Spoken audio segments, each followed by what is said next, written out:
We have reached the moment, not the beginning of the moment, not the build up to the moment itself. For 50 days, President Trump sat at the negotiating table, playing four-dimensional chess with a broken, fractured, splintered Iranian regime that was desperately trying to run out the clock. And now, Trump has sent a message so clear, so unmistakable, so devastating in its implications that it has the regime on their knees begging for a deal. But Trump just said, too late. They genuinely, truly, absolutely do not know what Donald Trump is about to unleash. But you are about to find out. Hey gang, it's me, Dr. Steve, your Patriot Professor, back in the studio after a wonderful week in Brazil, back to help you make sense of the madness with breaking news and analysis you're not going to get anywhere else. So you know what to do. Make sure to smack that bell and subscribe button. As many of you know, over the past 48 hours, the United States military has launched overnight strikes against Iranian-linked targets after a U.S. Apache helicopter was shot down near the Strait of Hormuz. Roughly 20 sites have been hit, and Iran did their best to hit back, firing a limited number of drone and missile assaults on American military installations in Bahrain and Kuwait and Jordan. President Trump posted on Truth Social, quote, "Iran's military is a complete and total mess. Much of it, like their Navy and Air Force, doesn't even exist anymore. They've been completely defeated. Iran is all talk and no action. The bully of the Middle East is dead. They've taken too long to negotiate a deal that would have been great for them. Now they will have to pay the price." So clearly, Trump's patience has run out with the various factions within the regime, each sending out their own contradictory messages. And this is because the regime has broken up into what is called the mosaic, right? We've been talking a lot about this over the last several weeks, the so-called mosaic doctrine. It's a decentralized defense doctrine that allows the IRGC to split up into 31 largely independent regiments in the case that their top leadership gets wiped out like it did.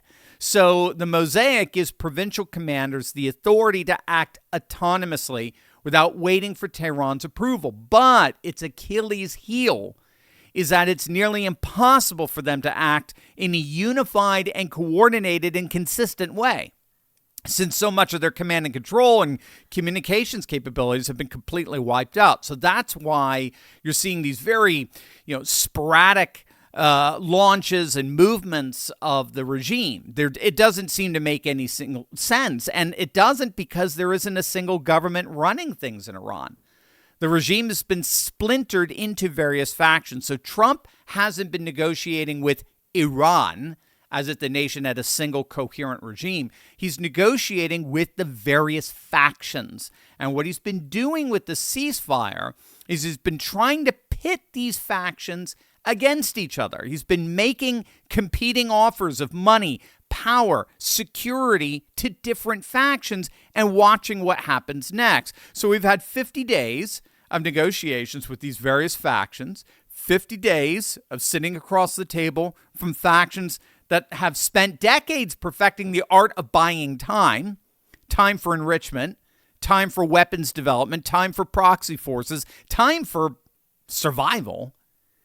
The key to understanding what's happening here is that we've actually only had a couple of weeks of actual war in all of this. Iran was rendered relatively inert within about 14 days.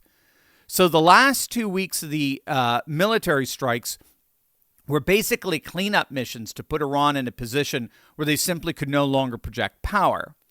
And then we, of course, blockaded their blockade of the Strait of Hormuz, which has been economically devastating, not just for Iran, but for their chief financier, China. China has been buying 80 to 90% of Iran's sanctioned oil at a major discount.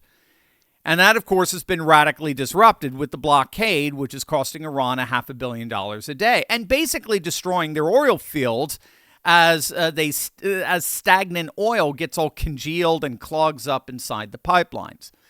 And now we're finding out that U.S. armed forces have for the last several days been effectively accompanying and protecting commercial oil ships successfully through the Strait of Hormuz right under the regime's noses. Here's President Trump. This war is over. You know, I can say it now. Something you didn't know. Do you know we've been taking out millions of barrels of oil? Nobody knows it. You know who doesn't know about it? Iran, until right now. We took out the other night 22 ships late at night with no lights because they don't have any radar because we blasted the crap out of it. So Iran literally has no cards. The regime, or better, its factions, have no leverage in these negotiations that have been going on now for 2 months. And now President Trump is in effect saying that there's no possibility of negotiating any coherent deal with such a completely fractured, dysfunctional leadership that's barely clinging to power. I mean, we have to understand what President Trump has been doing with this 50-day ceasefire. He's giving to the Iranian people as much of their nation intact as possible, while at the same time trying to get the regime factions to completely and totally capitulate to his demands. That's the key to these negotiations. Trump is trying to keep as much of the nation intact for the Iranian people, all the while getting the regime to surrender to every single one of Trump's demands. And those demands have been very clear. They're basically five demands: no missile arsenal, no ability to make nukes, surrender any enrichment uranium stockpiles, no more subsidies to the Houthis, Hamas, and Hezbollah, their proxies, and the Strait of Hormuz must remain completely open. And what Trump has been doing is he's working with these various factions to see how they can get those agreements without going up the escalation ladder and taking out vital Iranian infrastructure. But now we're getting the signal from Trump that he now has no choice but to begin ascending that escalation ladder. And as such, what's left of the regime has no idea what Trump is about to unleash. Wait until you see this.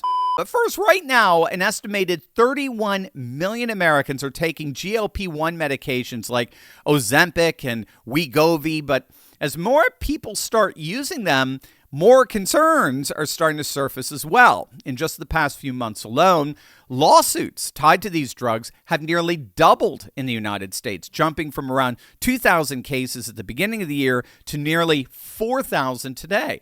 I mean, look at these celebrities who succumbed to what's called Ozempic face. That doesn't look like the picture of health to me. Now, some of these side effects can be much more serious, including stomach paralysis, organ death, anxiety, depression, and sudden vision loss. Some people are even reportedly dying. For many people, weight gain may have less to do with willpower and more to do with what's happening in your gut.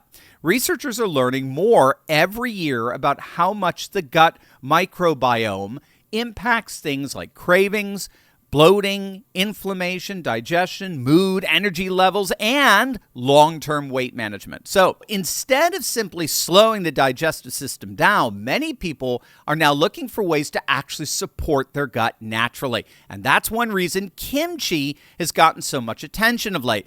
Kimchi has 900 plus beneficial probiotics that help support digestion, reduce bloating, improve regularity, and promote a healthier gut environment naturally. Some studies have even pointed to kimchi's remarkable ability to support healthy body composition. In one preclinical study, researchers observed body fat reductions of up to 31.8%. Now, the problem is that most people simply aren't eating enough kimchi consistently to see meaningful results. So that's why Brightcore created Kimchi One, with over 900 plus strains of beneficial bacteria that deliver all the benefits of real kimchi in convenient capsules. No taste, no smell, non-GMO, and 100% made right here in the USA. Today, you can try Kimchi One by clicking the link below for 25% off your order, or for the best deal available, call my friends at Brightcore for up to 50% off plus free shipping. Give them a call now at 888-597-0233. That's 888-597-0233. This is all taking place as the Iranians are trying to get the United States to stop the bombing campaign. President Trump told me that Iran called him tonight. Top Iranian officials and President Trump spoke directly according to the commander-in-chief tonight, as the president was sitting in the Situation Room. And he told me that the Iranians asked them to stop bombing. And the president said to me, the bombing will stop shortly. I asked him what will happen if the Iranians do not sign an agreement that was put forward by American negotiators. President Trump said, quote, we'll bomb the S out of them tomorrow night. And so the president is leaving the military option on the table if the Iranians are unwilling to sign this good faith deal that would ultimately open the Strait of Hormuz and ensure that they cannot advance a nuclear program toward a nuclear bomb. That is the bottom line here that President Trump has reiterated over and over again. The reason Operation Epic Fury began was to prevent the Iranian regime from obtaining a nuclear weapon. Yeah, that's classic escalation ladder talk. You don't just bomb radar installations. You destroy the dock works on Karg Island, the critical infrastructure that allows Iran to unload its oil onto tankers and generate revenue. You hit dual-use targets, the bridges being used by military equipment, the highways running up to underground nuclear facilities. You create a sanitary corridor across the Strait of Hormuz, and you let the Israelis go after command and control. And the historical precedents here are, Bill Clinton bombed Serbia for 72 straight days. Milosevic didn't budge until Clinton took out every bridge on the Danube and cut off Belgrade. Then he hit the electrical plants. The population of Serbia was actually relatively supportive of Milosevic, but it all still worked. The key difference here, of course, is that the Iranian people are not supportive of the mullahs. Iran has now lost, by some estimates, $500 billion of nuclear, industrial, and military investment buildup over 50 years. Gone. Their accounts are frozen. Their overseas assets seized. Their navy, it's at the bottom of the sea. Their air force, decimated. Their missile arsenal, degraded by 90% within the first week of the conflict. Their generals are literally being picked off one by one in surgical strikes inside Tehran itself. And so what this means is that the infrastructure that Trump tried to preserve is about to get obliterated. U.S. and Israeli forces have already worked through the lower tiers of the escalation ladder. So air defenses, IRGC bases, naval assets, missile complexes, nuclear facilities, having struck over 5,000 Iranian targets since Operation Epic Fury began. The next phase of this escalation, which Trump has explicitly threatened, it centers on economic strangulation, destroying Karg Island's oil terminal, seizing Gulf islands that control the Strait of Hormuz, and taking down Iran's national power grid.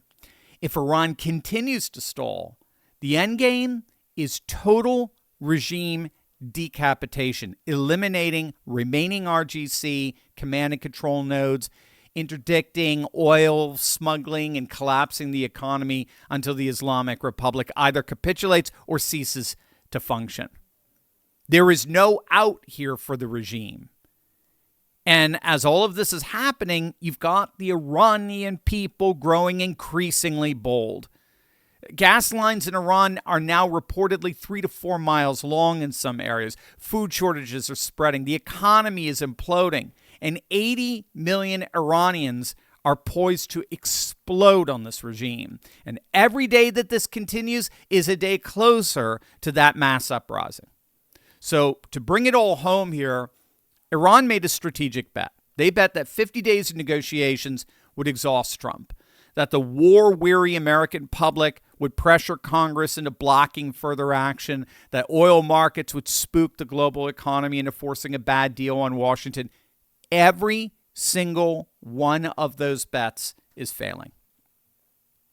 The bully of the Middle East thought it could outlast Donald Trump. It has no idea what it's about to be unleashed, because this was always the moment the Trump strategy was building toward. Not a forever war, not an occupation, a decisive, crushing demonstration that negotiations without consequence are just delays, and ultimatums without enforcement are just suggestions.